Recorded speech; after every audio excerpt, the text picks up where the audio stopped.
No lighting problems today. So we're going over some of the last points from Bipolar Disorder Guide by Amarpreet Singh. I looked up how to pronounce that. Okay, so um,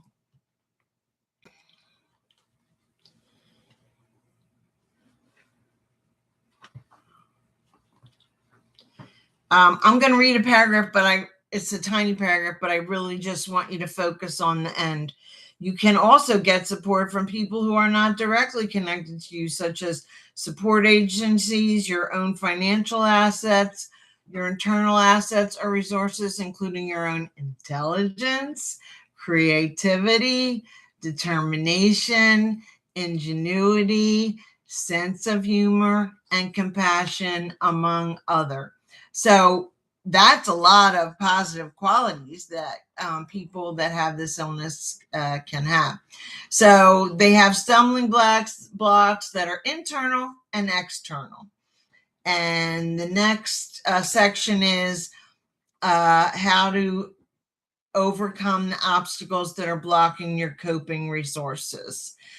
After you have determined your own stumbling blocks, it is quite essential that you face them and think of ways on how you can conquer them so you can better cope with your problems.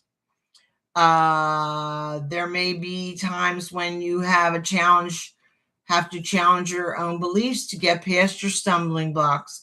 Always keep in mind that it is okay to seek assistance or advice from other people.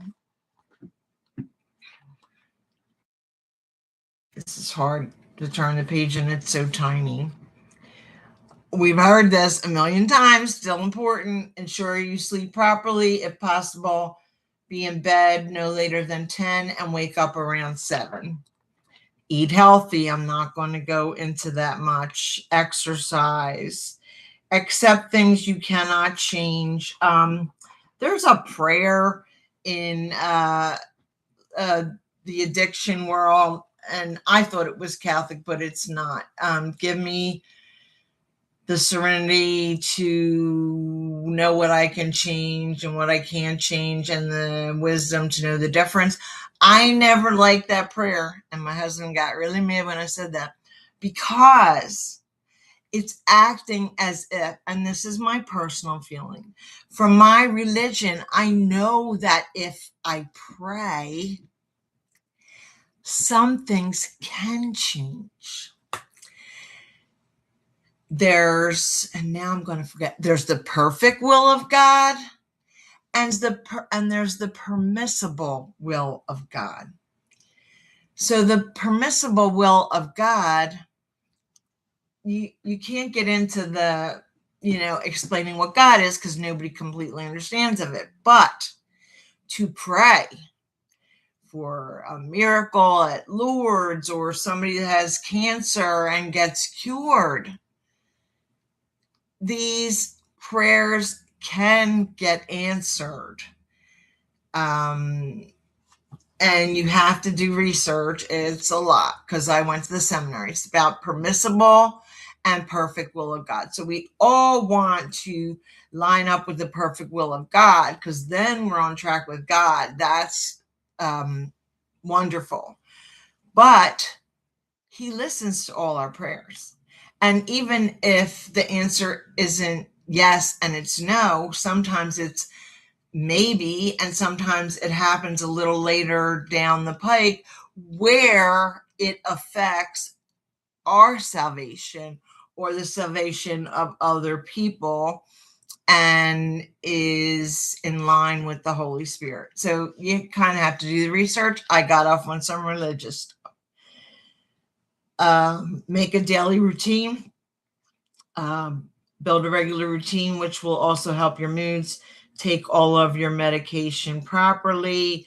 Avoid using drugs and alcohol. Surround yourself with positive people. I have to say this, because this was one of the hardest things I've ever had to do in my life. I had a longtime friend, and